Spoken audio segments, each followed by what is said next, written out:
अब प्रधानमंत्री को लोग बुलाएंगे क्यों? प्रधानमंत्री को हम लोग लाए हैं 2013 में कुंभ में संतों ने ही सरकार लाई। तो हम लोग को बुलाएंगे, इसलिए हम लोग को ऐसा है जो संतों की सरकार है, भगवान की सरकार है, तो नहीं बुलाएंगे।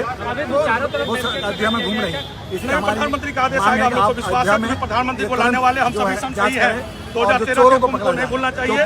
2013 के कुंभ में संतों ने कहा कि मोदी जी को प्रधानमंत्री बनाना है, सभी सनातनियों ने आदेश मान करके प्रधानमंत्री बनाया।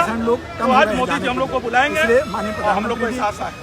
जन्माष्टमी तक आप ये चंदा चोरी मामला नहीं इसको करते हैं, सीबीआई की जांच नहीं कराते हैं। हम लोगों ने कहा कि हम लोग प्रोटेस्ट नहीं है, से आस्था बचाओ यात्रा हम लोग सरकार के साथ सरकार को जगाने आए हैं।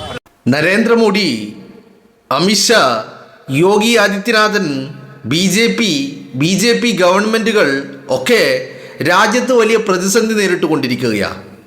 അത് രാജ്യത്തെ ഇത്രയും നാൾ അധികാരത്തിന് കാൽ കീഴിൽ നിർത്താൻ വേണ്ടി കളിച്ച കളി ആയുധം ശ്രീരാമൻ ഇപ്പോൾ ഒരു വലിയ അപായ സൂചകയായി മാറിയിരിക്കുകയാണ്. ശ്രീരാമൻ ഇപ്പൊ തിരിച്ചടിച്ചു തുടങ്ങിയിരിക്കുന്നു. ഇപ്പൊ കഴിഞ്ഞ ദിവസം ഇന്നലെ നരേന്ദ്രമോദിയുടെ വസതിയിലേക്ക് ഈ പറയുന്ന അയോധ്യയിൽ നിന്നുള്ള സ്വാമിമാര്, അയോധ്യയിൽ നിന്നുള്ള ആളുകളെ ഡൽഹിയിൽ നരേന്ദ്രമോദിയുടെ വസതിയിലേക്ക് നടത്തിയ മാർച്ചിൽ നിന്നുള്ള ഒരു ചെറിയ ദൃശ്യം, അത് പോലീസ് തടഞ്ഞു. നരേന്ദ്രമോദിയുടെ വീട്ടുപടിക്കലൊന്നും എത്തിയില്ല. അതൊരു മറ്റൊരു കാര്യം.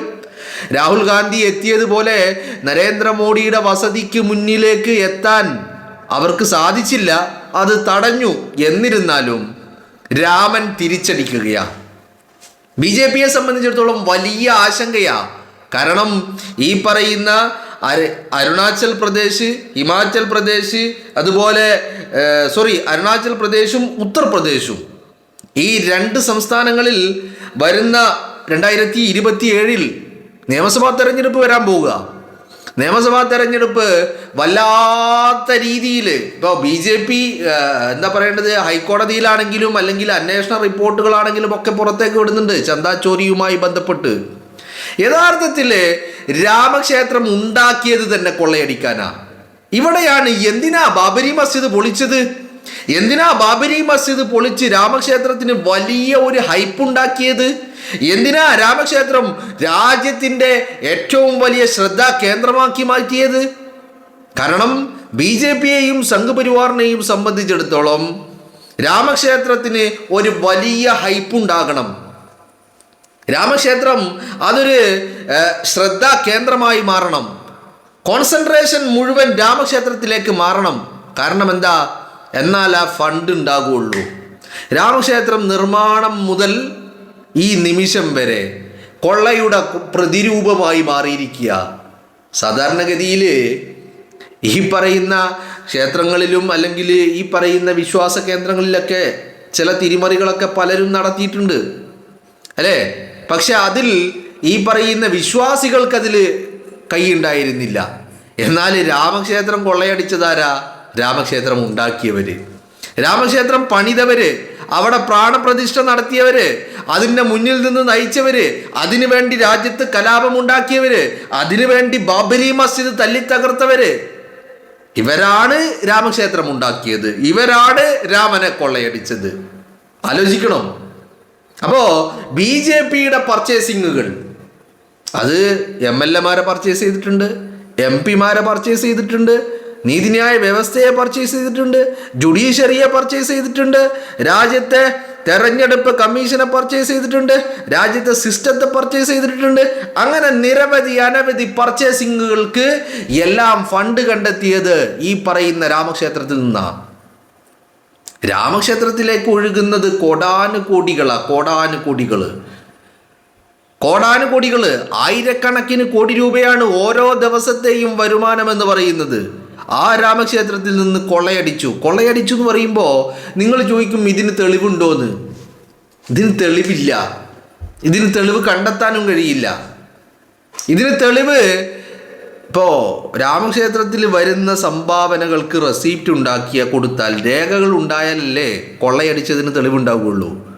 രാമക്ഷേത്രത്തിലെ ഒരു സംഭാവനക്കും അതിലെ 95% സംഭാവനകളും കാണിക്കകളും വരുമാനങ്ങൾക്കും റെസീപ്റ്റുകൾ ഇല്ല എന്നുള്ളതാണ് പ്രത്യേകത. അതാണ് രാമക്ഷേത്രത്തിലെ ഈ പറയുന്ന സംഭാവനകളുടെ ഒരു പ്രത്യേകത എന്ന് പറയുന്നത്. അപ്പം നിങ്ങൾ പറയും, അത് 10 റുപ്യൻ്റെ 5 റുപ്യൻ്റെ 20 റുപ്യൻ്റെ 50 റുപ്യൻ്റെ സംഭാവന എല്ലാടോ. കോടിക്കണക്കിന് രൂപയുടെ സാധനങ്ങൾക്ക് പോലും റെസീപ്റ്റ് നൽകിയിട്ടില്ല. മനസ്സിലായില്ലേ? ഇപ്പം ആ രാമക്ഷേത്രത്തിലെ കൊള്ളയിൽ നരേന്ദ്രമോദിയുടെ വസതിയിലേക്ക് മാർച്ച് നടത്തിയിരിക്കുക. എന്താ മാർച്ചിൽ ഉയർന്ന മുദ്രാവാക്യം? എന്താ പ്രതിഷേധക്കാരുടെ മുദ്രാവാക്യം? കള്ളന്മാര് അയോധ്യ വിടുക, കള്ളന്മാര് അയോധ്യ വിടുക എന്നുള്ളതാണ് ഇവരുടെ മുദ്രാവാക്യം എന്ന് പറയുന്നത്. അതാണ് ഞാൻ പറഞ്ഞത്, BJPയുടെ സമനില തെറ്റിക്കുന്ന ഒരു വിഷയമായിട്ട് BJPയെ സംബന്ധിച്ചിടത്തോളം ഇപ്പോഴത്തെ പ്രതിസന്ധി എന്താണെന്നറിയോ? പ്രതിസന്ധി ഈ പറയുന്ന വിദ്യാർത്ഥികളോ രാജ്യത്തെ വിദ്യാർത്ഥികൾ നടത്തുന്ന പ്രക്ഷോഭങ്ങളോ ഒന്നുമല്ല. അവർ ഉള്ളിൽ ഭയപ്പെടുന്ന വിഷയം എന്ന് പറയുന്നത് അയോധ്യയാണ്, രാമക്ഷേത്രമാണ്, രാമനാണ്, രാമക്ഷേത്രത്തിലെ ചന്ദാ ചോറാണ്. കാരണം ജനങ്ങൾക്കിത് ബോധ്യമായി തുടങ്ങിയിട്ടുണ്ട്, ബോധ്യപ്പെട്ട് തുടങ്ങിയിട്ടുണ്ട് എന്നല്ല, ബോധ്യപ്പെട്ടിട്ടുണ്ട്. തുടക്കല്ല, ജനങ്ങൾക്ക് പൂർണ്ണമായും ബോധ്യപ്പെട്ടിരിക്കുന്നു. ഇപ്പം നിങ്ങൾ ഉത്തരേന്ത്യകളിൽ നിന്ന് കഴിഞ്ഞ കുറച്ച് കാലങ്ങൾ വന്നുകൊണ്ടിരുന്ന വാർത്തകളും ഇപ്പോൾ ഉത്തരേന്ത്യകളിൽ നിന്ന് വരുന്ന വാർത്തകളും നിങ്ങളൊന്ന് ശ്രദ്ധിച്ചു നോക്ക്. വളരെ ക്ലിയർ ആയിട്ട് നരേന്ദ്രമോദിക്കെതിരെ, നരേന്ദ്രമോദി ഗവൺമെൻറ്റിനെതിരെ, നരേന്ദ്രമോദി ഗവൺമെൻറ്റിലെ ഓരോ മന്ത്രിമാർക്കുമെതിരെ വളരെ കൃത്യമായ വികാരങ്ങൾ ഉത്തരേന്ത്യകളിൽ നിന്ന് പുറത്തേക്ക് വരുന്നത് നിങ്ങൾക്ക് കാണാൻ കഴിയും. അത് ഈ പറയുന്ന ഉത്തർപ്രദേശിൽ നിന്നാണെങ്കിലും ശരി, ബീഹാറിൽ നിന്നാണെങ്കിലും ശരി, മധ്യപ്രദേശിൽ നിന്ന്, രാജസ്ഥാനിൽ നിന്ന്, ഹരിയാനയിൽ നിന്ന്, ഡൽഹിയിൽ നിന്ന്, ഗുജറാത്തിൽ നിന്ന്, മഹാരാഷ്ട്രയിൽ നിന്ന് ഒക്കെ വരുന്ന വാർത്തകൾ. ഇനി ഉത്തരേന്ത്യ വിട്ടുകഴിഞ്ഞ് നോർത്തിലേക്ക് പോയി കഴിഞ്ഞാലോ അവിടെയും കുറവൊന്നുമില്ല. അപ്പോൾ എസ്പെഷ്യലി UPയിൽ നിന്ന് വരുന്ന വാർത്തകൾ അത്ര സുഖകരമല്ല BJPയെ സംബന്ധിച്ചിടത്തോളം. UPയിലെ വിശ്വാസികൾ വലിയ രീതിയിൽ അവർ മനസ്സിലാക്കി കഴിഞ്ഞിരിക്കുന്നു. നമ്മളിവിടെ ഒരു കാര്യം, രാമക്ഷേത്രം അവിടെ പണിതതിൽ ഈ വിശ്വാസികൾക്ക് ആർക്കും അതിൽ അവർക്ക് വലിയ രീതിയിലുള്ള എന്താ പറയേണ്ടത്, അവരുടെ അഭിമാനമായി കാണുന്നവരാണ്. അവർ രാമക്ഷേത്രത്തിൽ പോകുന്നുണ്ട്, എല്ലാം ചെയ്യുന്നുണ്ട്. രാമനിൽ അവർക്ക് വിശ്വാസം കുറഞ്ഞിട്ടില്ല. പക്ഷേ നരേന്ദ്രമോദിയെയും അമിത്ഷായെയും BJPയുടെയും തനി സ്വഭാവം എന്താണെന്ന് അവർ മനസ്സിലാക്കിയിരിക്കുന്നു. സംഘ് പരിവാറിനെ സംബന്ധിച്ചിടത്തോളം രാമക്ഷേത്രം എന്ന് പറയുന്നത് അതൊരു വിശ്വാസത്തിൻ്റെ പുറത്തല്ല അവർ പണിതത്, അതൊരു ബിസിനസ് ആയിരുന്നു, കൃത്യമായ ബിസിനസ്. എല്ലാ അർത്ഥത്തിലും 0% ക്യാപിറ്റലിൽ എന്ന് പറഞ്ഞാൽ വട്ടപൂജ്യം, ഒരു ക്യാപിറ്റൽ ഇൻവെസ്റ്റ്മെൻറ്റും ഇല്ലാതെ, ഒരു മൂലധനവും ഇറക്കാതെ, എന്നാൽ 10,000 അല്ല ലക്ഷക്കണക്കിന് കോടി രൂപയുടെ ബിസിനസ്സായിരുന്നു രാമക്ഷേത്രം എന്ന് പറയുന്നത്. അക്ഷരാർത്ഥത്തിൽ അതാണ്. അതിനു വേണ്ടിയാ നരേന്ദ്രമോദി മുന്നിൽ നിന്നത്.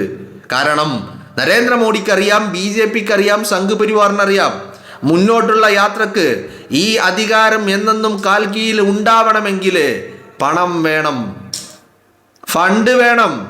ആ ഫണ്ട് നിലക്കാത്ത പ്രവാഹം പോലെ ഒഴുകിയെത്തുന്ന ഫണ്ടായിരിക്കണം. അതിന് രാമനെ കൊണ്ടല്ലാതെ കഴിയില്ല.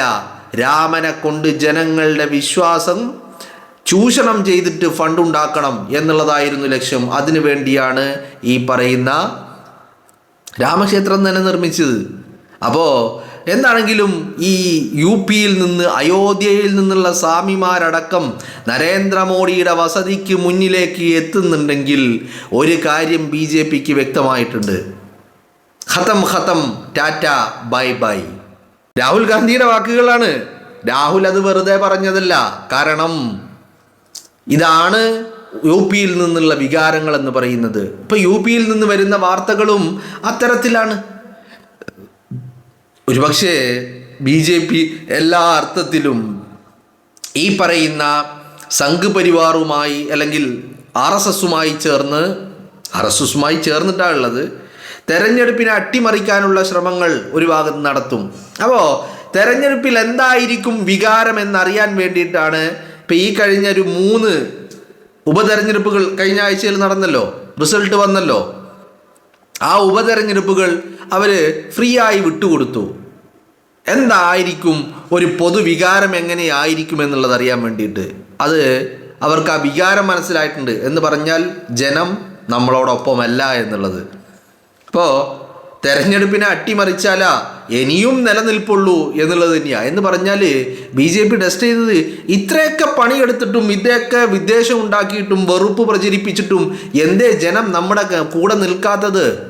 ഈ പണമെറിഞ്ഞുള്ള പരിപാടി എന്ന് അവസാനിപ്പിക്കാൻ കഴിയുമെന്ന് ഒരു ടെസ്റ്റ് ഡോസ് അടിച്ചതാ. പക്ഷേ രാഹുൽ പറഞ്ഞതുപോലെ ഖത്തം, ടാറ്റ, ബൈ ബൈ, ഇതാണ് ഇപ്പോഴത്തെ BJPയുടെ അവസ്ഥ എന്ന് പറയുന്നത്. ഇത് തന്നെയാണ് ഈ അയോധ്യയിൽ നിന്നുള്ള സന്യാസിമാർ, നൂറുകണക്കിന് സന്യാസിമാർ നരേന്ദ്രമോദിയുടെ വസതിയിലേക്ക് നടത്തിയ മാർച്ചും സൂചിപ്പിക്കുന്നത് ഇത് തന്നെയാണ്.